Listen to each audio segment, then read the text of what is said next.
ఏం చేస్తారు? ఆమెను ఇంకా రాణి కావద్దు. అక్కడ ఉన్నటువంటి వాళ్ళందరూ కూడా అంటారు ఆమె నేరస్తురాలైందంటారు. 16వ వచనంలో చూస్తే అందరి అధిపతులు ఎదుట లాస్ట్ వచనం, సకల సంస్థానములో నుండి అధిపతులందరి ఎడలను జనులందరి ఎడను నేరస్తురాలైపోయింది. ఏమైపోయింది? నేరస్తురాలైపోయింది. రాజు చెప్పిన మాట వినలేదు, రాజు దగ్గరికి రమ్మనలేదు. ఆమె మరి అతని భార్యగా రాణిగా ఆమె అందాన్ని పొగడాలనుకున్నాడు ఏదో, కానీ మొత్తానికైతే రాజు ఎదుటికి ఆమెను పిలిస్తే ఆమె రాలేదు. ఇక రాజుకు కోపం వచ్చినట్లుగా మనం చూస్తూ ఉంటాం.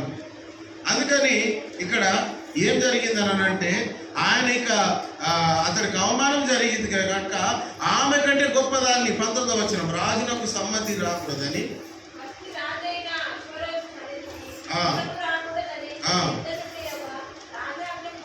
పుట్టవలెను, తప్పకుండానట్లు వార్షికులకై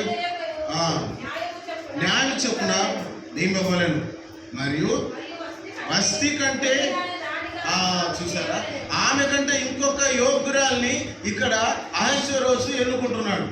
ఆమె కన్నా ఇంకా అలా ఎన్నుకోవాలంటే ఏం చేయాలి? మరి ఏం చేయాలి?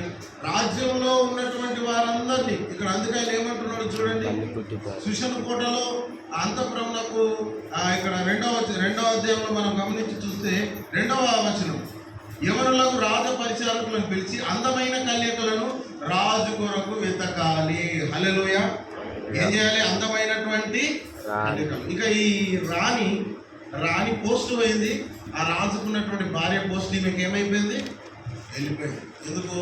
రాజు దగ్గరికి రాలేదు, రాజు మాట వినలేదు. రాజు మాట ఒక ఆజ్ఞ లాంటిది, అది చాలా గొప్పది. అందుకని కోటలోకి అనేకమైనటువంటి సౌందర్యవతులైనటువంటి కన్యకలను సమకూర్చాలని ఆ రాజు చెప్పినప్పుడు రాజ్యం యొక్క సంస్థలన్నింటిలో పరిచారకులను ఆయన నియమించి ఇక్కడ 4వ వచనం చూస్తాం. 2వ అధ్యాయం 4వ వచనంలో రాజు ఆ కన్యకలలో దేని యందు ఇష్టపడను ఆమె వస్తీకి బదులుగా రానియగును. హల్లెలూయా. చూసారా? ఆ కన్యకలలో ఏ స్త్రీ అయితే అలంకరించి రాజు దగ్గరికి తీసుకుని వస్తారో, ఏ కన్యక మీద రాజుకి ఇష్టం కలుగుతుందో ఆమెనే అహష్వేరోషు రాజు యొక్క భార్య, రాణి, యోగ్యురాలు. హల్లెలూయా. ఇక్కడ మనం గమనించి చూస్తూ ఉంటాము. ఇక్కడ 2వ అధ్యాయంలో 5వ వచనంలో అదే శిషను కోటలోకి బెన్యామీనైన కీషుకు పుట్టిన షిమి కుమారుడు యాయిరు వంశస్థుడైన మొర్దెకై అని ఒకడు ఉండెను. ఆ మొర్దెకై ఒక చెరపట్టబడిన వాడిలో ఒకడు. అతడు పినతండ్రి కుమార్తె అయిన అతస్సాను ఎస్తేరు తల్లిదండ్రులు లేదు కాబట్టి ఆమెను అతడు ఒక కుమార్తెగా స్వీకరించాడు. హల్లెలూయా. ఇక్కడ అందరితో పాటు ఆమె కూడా ఏం చేసిందంటే ఆ శిష్యుడు రాణిగా ఉండడానికి పట్టుకుని వచ్చారా? ఫస్ట్ ఆమెను తీసుకొని వచ్చారు ఆ శిష్యుల కోటకి. ఏం చేశారు? ఆ శిష్యుల కోటకి తీసుకొని వచ్చిన తర్వాత ఆమెను అలంకరించిన తర్వాత అందరూ యవన కన్యకలను రాజు ముందు ప్రదర్శన చేయాలి. ఎవరికైతే రాజు ఇష్టపడతాడో కోరుకుంటాడో ఆమెనే రాణి. డైరెక్ట్ ఈమె బాగుంది కదా, ఈమె డైరెక్ట్ మనము రాణిగా చేద్దాం అన్నట్లు కాదు, మొత్తం తీసుకురావాలి. ఇక్కడ మనం కిందికి చదివినట్లయితే ఎలా ఉంటుంది? 11వ వచనం కదా, ఎలా ఉంది? ఎలా ఉండేను? అది సమయం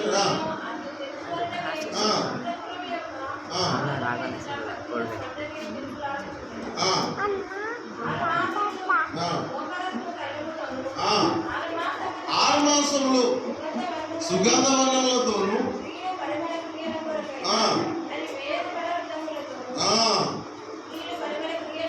ముగించి ఇక్కడ ఎందుకు చదివిస్తున్నానంటే ఇది కొన్ని చాలా ముఖ్యమైనటువంటి విషయం.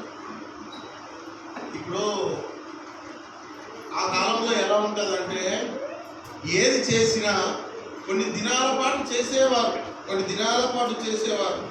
ఇక్కడ రాజు కూడా 7 రోజులు విందు చేసి 7వ దినమున ఆ రాణిని పిలుచుకొని వస్తాడు. 7 రోజులు విందట. మనం ఒకరోజు ఫంక్షన్ పెట్టుకోమంటేనే తను ఒప్పుకున్నాం. ఒకరోజు ఏదైనా కార్యం చేద్దామంటే 2 రోజుల ముందు ఎంత ఆర్భాటం ఉంటుందో, కానీ ఆ కాలంలో అలా కాదు. కొన్ని దినాల తరబడి జరిగేది అన్నట్టు. ఇక్కడ కూడా ఈ రాజు దగ్గరికి తీసుకొని వచ్చినటువంటి కన్యకలను ఎలా సిద్ధం చేస్తున్నారు అని అంటే, వారికి కావలసిన భోజన పదార్థాలు, వాళ్ళకు కావలసిన వసతి, ఒక శ్రేష్టమైన స్థలంలో అందరితో పాటు మీరు కూడా ఉంచారు. అయితే వీళ్ళను శుభ్రపరుస్తున్నారు, వీళ్ళను తయారు చేస్తున్నారు. హల్లెలూయా. ఇక్కడ 2వ అధ్యాయం 12వ వచనంలో ఏముంది చూడండి. 6 మాసములు గోపరస తైలముతో. హల్లెలూయా. 6 మాసములు సుగంధ వర్ణములతో. 6 మాసములు అంటే ఎంత చెప్పండి? 6 మాసములు అంటే ఎంత? 1 మాసం అంటే ఎంత? బంగారం కాదు నేను చెప్పేది, అది కూడా మాసం అంటారు. అర్థమవుతుందా? వాక్యం జాగ్రత్తగా వినాలి. మన తెలుగు ఎట్లా ఉంటుందంటే ఒకటే పదం ఉంటుంది కానీ అన్ని తిరుగుతాయి. అర్థమవుతుందా? మాసం బంగారం, ఆ మాసం కాదు. పేరు అని అంటే మన పేరు ఉంటుంది, మనం మెడల్ వేసుకున్న పేరు కూడా ఉంటుంది, మస్తు ఉంటుంది. మన తెలుగు కూడా చాలా జాగ్రత్తగా ఉంటుంది. ఇక్కడ 1 మాసం అంటే మాట్లాడాలి చదువుకున్న వాళ్ళు. 1 మాసం అంటే 1 నెల. 6 మాసములు అంటే ఎంత? 6 నెలలు. ఇక్కడ 12 మాసములు అంటే ఎంత? ఇప్పుడు చెప్పండి. 1 సంవత్సరం వరకు ఎవరిని తయారు చేశారంట? ఈ కన్యకలు రెడీ చేస్తా ఉన్నారు. 6 మాసములేమో గోపరస తైలముతోను, 6 మాసములేమో సుగంధ వర్ణములతో. 12 నెలలంటే 1 సంవత్సరం పాటుగా సిద్ధపరిచారు. హల్లెలూయా. ఈ కాలంలో అలంకరణ ఎలా ఉంటుందంటే 1 గంట సేపు, 2 గంటల సేపు, 4 గంటల సేపు, అది కానీ మళ్ళా ఈ అలంకరణ తీసేయగానే ఇక ఉన్న వాళ్ళని చూస్తే ఈమె ముసలామె ఎలా ఉంటుందంటే, ఈ అలంకరణ ఎలా ఉంటుందని అంటే, అందుకే బైబిల్లో ఒక వాక్యం ఉంది, అందం మోసకరము సౌందర్యము. అలంకరణ ముఖ్యం కాదు, మనం ముందుకు చూస్తూ ఉంటాం. ఆ తొలగించబడిన వస్తీరాని కూడా సౌందర్యవతి బైబిల్లో ఇక్కడ ఉంది. ఆమె కూడా అందగత్తి నేను ఇక్కడ రాయబడి ఉంది. 11వ వచనం, 1వ అధ్యాయం 11వ వచనం. రాజైన అహష్వేరోషు ఎదుట ఉపచారం చేయి మెముకాను విక్త, అర్గుణ విక్త, అవక్త, జేతాలు, కరగసు అను 7 నపుంసకులను ఆజ్ఞాపించెను. ఆమె సౌందర్యవతి. హల్లెలూయా. వస్తీరాని కూడా మంచి సౌందర్యవతి అంట, చాలా అందంగా ఉందంట. మరి రాజు అందం ఉన్నదాన్ని మాట వినకపోతే కూడా పక్కన పడేసింది. ఏం చేశాడు రాజు? అందగత్తైన సౌందర్యం ఉన్నా కూడా మాట వినని స్త్రీని, ఆమె రాణిని, ఆమె భార్యని ఆమె పక్కన పెట్టేసింది. అవసరమే లేదు. ఇక్కడ అందము ముఖ్యం కాదు. హల్లెలూయా. వీళ్ళు ఏం చేశారంటే 6 మాసములు గోపరస తైలంతోను, 6 మాసములు సుగంధ వనంతోను ఎంత రెడీ చేసి ఈ కన్యకలందరినీ రాజు ఎదుట నిలబెట్టే సమయం వచ్చినప్పుడు, ఒక్కొక్క దాని వంతు వచ్చినప్పుడు ఇక్కడ 12వ వచనంలో చూస్తాం. 2వ అధ్యాయం 12వ వచనంలో 5వ లైన్. 12 మాసములైన తర్వాత రాజైన అహష్వేరోషు నొద్దకు వెళ్ళుటకు ఒక్కొక్క చిన్నదాని వంతు వచ్చినప్పుడు, అదే వంతు వచ్చినప్పుడు కూడా ఆ యొక్క మన దాన్ని ఏమంటారు, ఎస్తేరు యొక్క వంతు కూడా వచ్చేసింది. హల్లెలూయా. ఎవరి వంతు వచ్చేసింది? ఎస్తేరు వంతు రాగానే ఇప్పుడు నేను చెప్పాలి, 6 నెలలు 12 మాసములు రెడీ చేశారు కదా, అందరూ అందంగానే కనబడతారు. హల్లెలూయా. అందరు ఎట్లా కనబడతారు? అందంగా. ఒక 4 గంటలు రెడీ చేస్తేనే ఇట్లా తల మెరిసిపోతారు అందరూ. మరి 12 నెలలు రెడీ చేస్తే ఎట్లా ఉండాలి మరి చెప్పండి? 12 నెలలు అంటే అది మామూలు విషయం కాదు. అది కేవలం ముఖంకు సంబంధించిందే కాదు, అది కేవలం ఏదో తలకు సంబంధించింది కాదు, అది మొత్తం మనిషి మొత్తం సంబంధించింది. ఇక్కడ మనం గమనించి చూస్తే ఆ రాజు దగ్గరికి తీసుకొని వచ్చిన తర్వాత రాజు ఏం చేశాడు అంటే 15వ వచనంలో లాస్ట్ లైన్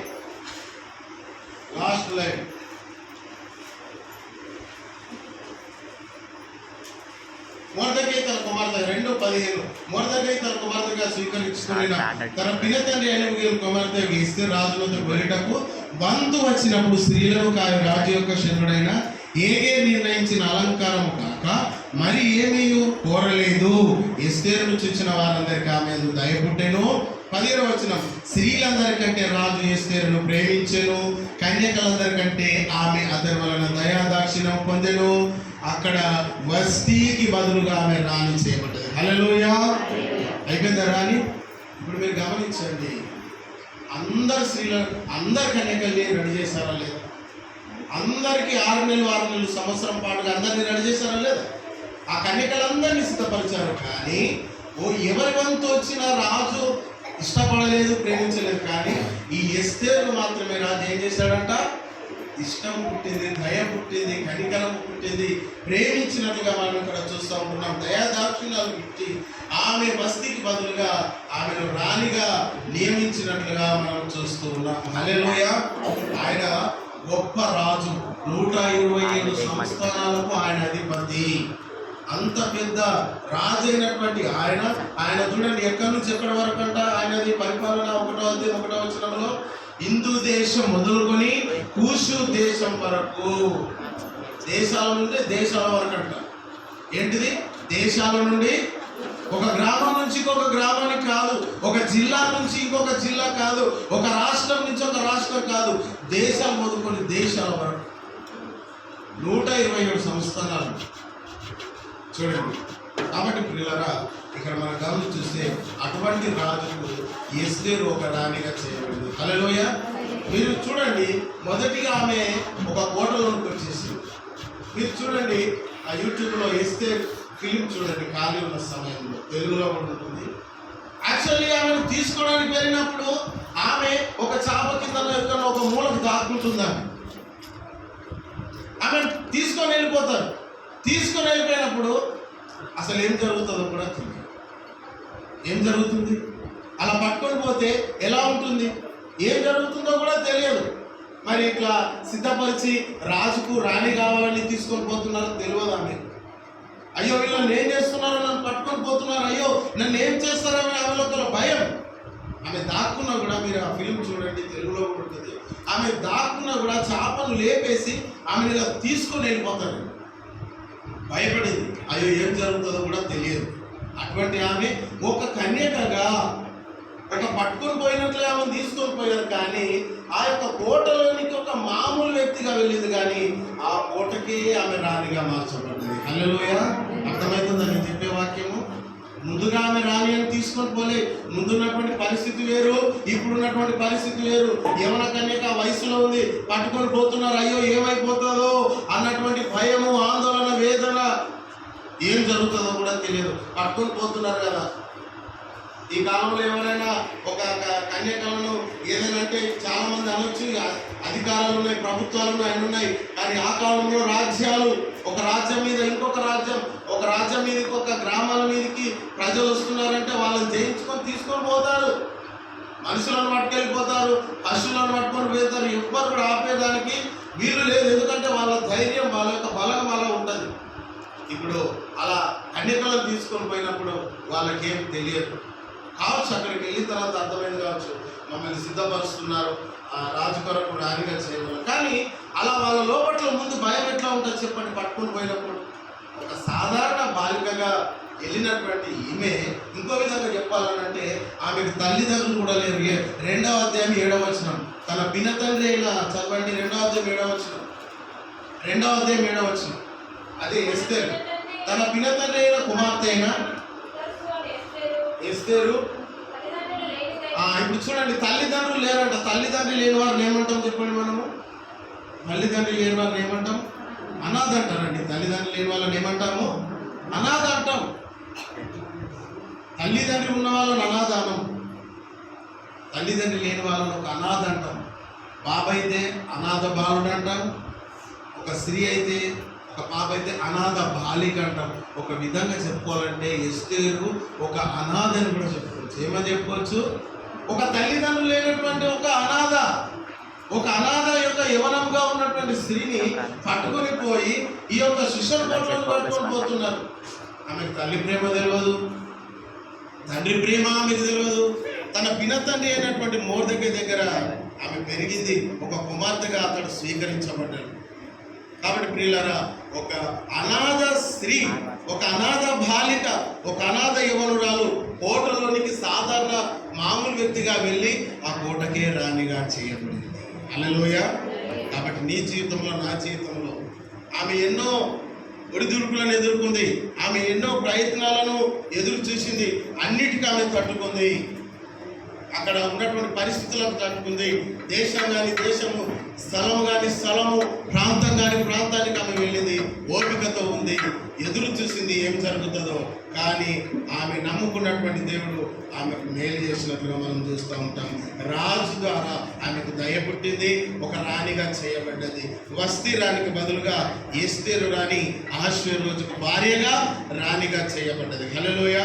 కాబట్టి నీ జీవితంలో, నా జీవితంలో మనం దేవుని విషయంలో నేను నమ్మకంగా ఉంటే మనల్ని దేవుడు ఎక్కడనైతే అవమానం జరిగిందో, ఎక్కడనైతే మనము మామూలు వ్యక్తులుగా ఉన్నామో, ఎక్కడనైతే మనము ఏ స్థలంలో అయితే మనల్ని చిన్న చూపు చూశారో అదే స్థలంలోనే దేవుడు నిన్ను ఒక రోజు గొప్పవారిగా నిలబెడతాడు. హల్లెలూయా. గొప్ప వ్యక్తులుగా నిన్ను తీర్చిదిద్దాడు. అయ్యా నాకు తల్లిదండ్రులు లేరు, నో ప్రాబ్లం. నాకు ఆస్తి లేదు, నో ప్రాబ్లం. నాకు ఇది లేదు, నో ప్రాబ్లం. మాకిక బలగం లేదు, నో ప్రాబ్లం. నాకు ఏమి కూడా లేదు, నో ప్రాబ్లం. నీకు ఏమున్నా ఏమి లేకపోయినా నువ్వు దేవునికి నమ్మకంగా ఉంటే దేవుడు ఖచ్చితంగా నిన్ను ఒకరోజు ఆశీర్వదిస్తాడు. హల్లెలూయా. నువ్వు దేవునికి నమ్మకంగా ఉండాలి. ఈ కాలంలో తల్లిదండ్రులు ఉండి కూడా కొంతమంది పరిస్థితి బాగాలేని పరిస్థితి తెలుసా. అన్ని స్థితులు కలిగి ఉన్నా, అన్ని లెవెల్లు కలిగి ఉన్నా కూడా చాలామంది గొప్ప స్థాయికి వెళ్ళిపోతలేరు. కానీ ఈమెకు తల్లిదండ్రులు లేరు, బ్యాక్గ్రౌండ్ లేదు, ఆస్తి లేదు, అంతస్తు లేదు, ఏమి లేదు. కానీ ఒక స్థలం నుంచి ఇంకో స్థలానికి పట్టుకొని వచ్చారు. అక్కడ ఆమె ఒక రాణిగా చేయబడ్డది. హల్లెలూయా. ఆ కోటకే రాణిగా చేయబడ్డది. కాబట్టి నీ జీవితంలో, నా జీవితంలో మన దేవుడు మనల్ని ఓపికతో పరీక్షించి ఒక సమయం రాగానే నేను ఒక గొప్ప వ్యక్తిగా దేవుడు చేయబోతున్నాడు. రూతు గ్రంథానికి మనం గమనించి చూసినట్లయితే, రూతు గ్రంథానికి వద్దాం. రూతు గ్రంథం మొదటి అధ్యాయం మొదటి వచనం. రూతు గ్రంథం మొదటి అధ్యాయం మొదటి వచనం. రూతు గ్రంథం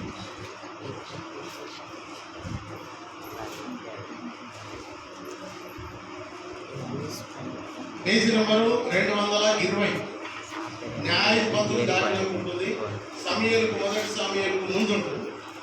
220 రూతు గ్రంథం 1వ అధ్యాయం 1వ వచనం. దినముల యందు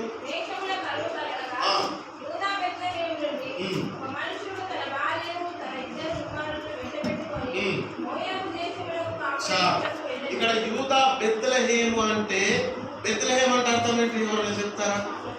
రొట్టెల.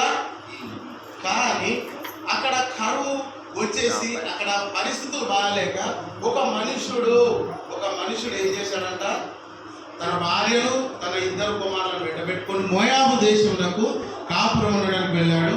అతని పేరు ఎలిమెలెకు, అతని భార్య పేరు నయోమి. అతని 2 కుమారుల పేర్లు రాయబడ్డది, ఆమె యొక్క కోడళ్ళ పేరు రాయబడ్డది. రాజులో ఏం జరుగుతుంది చెప్పండి?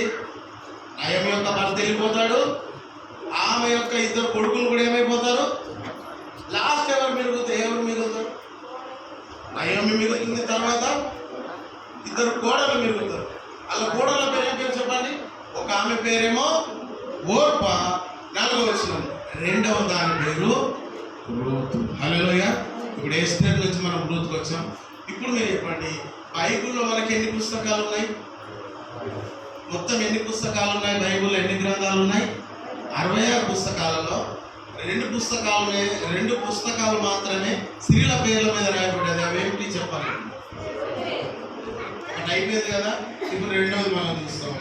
ఈ రూతు ఎటువంటిది అన్నానంటే, మోయాబీరాలు. అసలు దేవుడు అంటే ఈమెకు తెలియదు, అసలు ఒక అన్యురాలని చెప్పొచ్చు.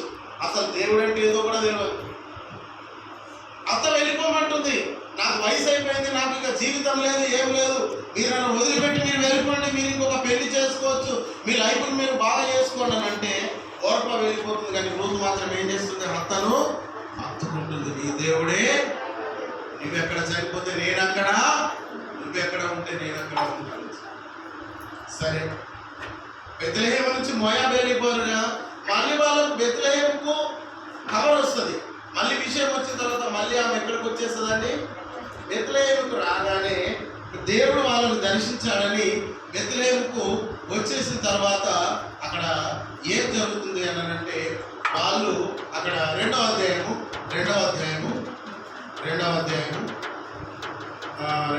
మొదటి వచ్చిన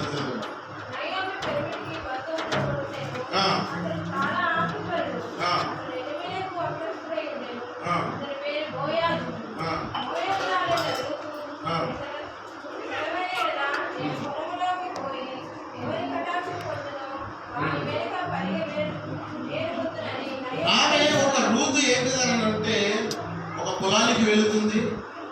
అసలు ఆ పొలం ఎవరిదో ఆమెకు, అక్కడ పరిగే వరి ఆ వడ్లు ఆ రైస్ ఇస్తారో ఇవ్వరో, ఏం జరుగుతుందో కూడా తెలియదు. ఇక్కడ కూడా అదే పరిస్థితి చూడండి. ఈమె కూడా అంత వయసు అయిపోయిన ఆమె కాదు. ఈమె భర్త, తల్లిదండ్రులు తెలియదు. ఈమె పరిస్థితి కూడా ఎలా ఉందని అంటే పొలానికి ఒక పరిగె ఏర్పడానికి పోతుంది. ఎందుకనంటే పరిగె అక్కడక్కడ వదిలేస్తారు. పరిగె అక్కడక్కడ వదిలేస్తే ఎవరైతే పరదేశులు ఉన్నారో, ఎవరైతే అడ్రస్ లేని వాళ్ళు ఉన్నారో వాళ్ళు ఏరుకోవడానికి అట్లా కొన్ని పడేసేవాళ్ళు. ఇప్పుడు అట్లా ఏమున్నది, మొత్తం క్లీన్ చేసేస్తాం పొలం అంతా. కానీ ఆ కాలంలో అట్లా కాదు. ఎవరైనా కనీసం ఏరుకోవడానికి కొంచెం అట్లా ఉంచేవాళ్ళు అన్నమాట. ఇప్పుడు ఈమె పొలానికి ఎట్లా వెళ్తుంది, పరిగె ఏరుకోవడానికి వెళ్తుంది. అంటే ఒక పనామలాగా వెళ్తుంది. ఇప్పుడు మనం కైకిలు కట్టిస్తాం కదా, అప్పుడు ఏంటంటే వెళ్ళేటప్పుడు కొంచెం పరిగిస్తారో మరి అప్పుడు కూడా ఏమన్నా డబ్బులు నాణ్యాలు ఇచ్చారో తెలియదు. కానీ ఇప్పుడైతే మన పొలానికి ఎవరైతే పని చేయడానికి వస్తే మనం కైకిలు కట్టిస్తాం ఎంతైతే అంత. ఈమె కూడా రూతు కూడా వెళ్తుంది పొలానికి. ఆమె పొలానికి వెళ్తున్నప్పుడు ఆ పొల యజమాని ఏమో తెలియదు, ఏం జరుగుతుందో తెలియదు. మొత్తానికైతే అత్తతోనే ఆమె ఉంటుంది. హల్లెలూయా. ఇంకా ఆమె జీవితం గురించి ఆమెకు ఆశ లేదు. ఇంకొక పెళ్లి చేసుకోవాలి, నా లగ్జరీ లైఫ్ ఉండాలా, నేను నా తల్లిదండ్రుల దగ్గరికి వెళ్ళిపోతాను. ఓర్పలాగా వాళ్ళ తల్లిదండ్రుల దగ్గర ఆమె వెళ్ళిపోలేదు. తన అత్త అయినటువంటి నయోమిని హత్తుకొని నువ్వు ఎక్కడ ఉంటే అత్తమ్మ నేను లోబడుతుంది అన్నమాట. ఈ కాలంలో ఉన్నారు అటువంటి వాళ్ళు అంటే చాలా తక్కువ మంది, చాలా తక్కువ మంది. ఇంకా కొంతమంది అత్తలు అయితే చాలా టార్చర్ పెట్టేవాళ్ళు, కొంతమంది తల్లిదండ్రులను హింసించే వాళ్ళు ఉన్నారు, కొంతమంది అత్తలను తల్లులాగా చూసుకునే వాళ్ళు కూడా ఉన్నారు. ఇట్లా ఉన్నారు, అట్లా ఉన్నారు, అన్ని రకాలుగా ఉన్నారు. దేవుని నమ్ముకున్నటువంటి మనము అందరితో మంచిగా ఉంటే మనకు ఆశీర్వాదం ఉంటుంది. వాళ్ళని గౌరవిస్తే వాళ్ళ యొక్క ఆశీర్వాదం మన మీద, మన పిల్లల మీద ఉంటుంది. హల్లెలూయా. దేవుని నమ్ముకున్నటువంటి వాళ్ళు చర్చిలో బాగానే ఉంటారు కొంతమంది, కానీ ఇంటికి వెళ్ళినాక వాళ్ళ పరిస్థితులు చాలా భయంకరంగా ఉంటాయి. తల్లిదండ్రులు సరిగా గౌరవించరు, అత్తమామల్ని సరిగా పట్టించుకోరు, ఇంకా రకరకాలుగా ఉంటారు. మనుషులు చూస్తే ఒక రకంగా, మనుషులు లేని వారు ఒక రకంగా. ఇక్కడ రూతు వాళ్ళకు ఒక మంచి మాదిరి చూపెడుతుంది. ఏంటంటే నీ జనమే నా జనము. ఆమెకి ఇంకొక పెళ్లి చేసుకోవచ్చు, వెళ్ళిపోవచ్చు. ఆమె పోవన్నది కూడా వాళ్ళ అత్తమ్మ నయోమి, నువ్వు వెళ్ళిపోమ్మా, నేను ముసల్దాన్ని అయిపోయాను, నాకు ఇంకెవరు నన్ను పెళ్ళి చేసుకో, నేను ఇంకొకళ్ళు పెళ్లి చేసుకోవచ్చు వెళ్ళిపోవాలగానే వెళ్ళిపోయింది ఓర్ప. కానీ రూతాలక నీ దేవుడే దేవుడు. ఆ నయోమి కూడా చూడండి, భర్త వెళ్ళిపోయాడు, ఇద్దరు కొడుకులు కూడా వెళ్ళిపోయారు. ఎంత భయంకరమైన పరిస్థితి. బైబిల్లో ఈ స్త్రీకి ఉన్నంత పరిస్థితి ఏ స్త్రీ కన్నా ఉందా? భర్త లేడు, ఆ కొడుకులు కూడా ఇంకేమైనా ఏముంది మీరు చెప్పండి, ఏం లేదు. అయితే ఈ రూత్ ఏం చేసిందంటే ఆ యొక్క బోయాజు యొక్క పొలంలో పరిగె ఏరుకోవడానికి ఆమె వెళితే బోయాజు ఆమెను చూశాడు. ఈమె ఎవరు? అయ్యా ఒక ఆమె వచ్చింది, ఇక్కడ నుంచి పరిగెడుతుంది, పొద్దు నుంచి సాయంత్రం మేము ఇక్కడ పనిచేస్తూ ఉంటుంది. ఆమె ఆ బోయాజు చెప్పాడు, అమ్మ నువ్వు వెళ్ళి నీళ్లు తాగొచ్చు, నువ్వు వెళ్ళి నీళ్లు తాగొచ్చు.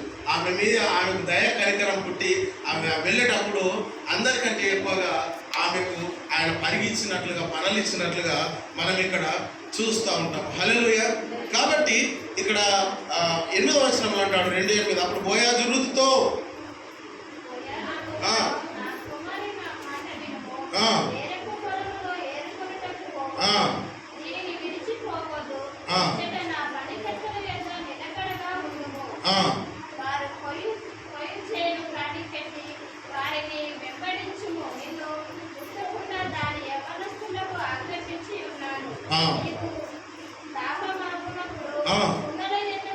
కుండల ఎత్తుకు వెళ్ళి నువ్వు నీళ్లు తాగొచ్చు, నువ్వు ఇక్కడ ఏరుకో, పరిగే ఇక్కడ ఏరుకో అని చెప్పాడు.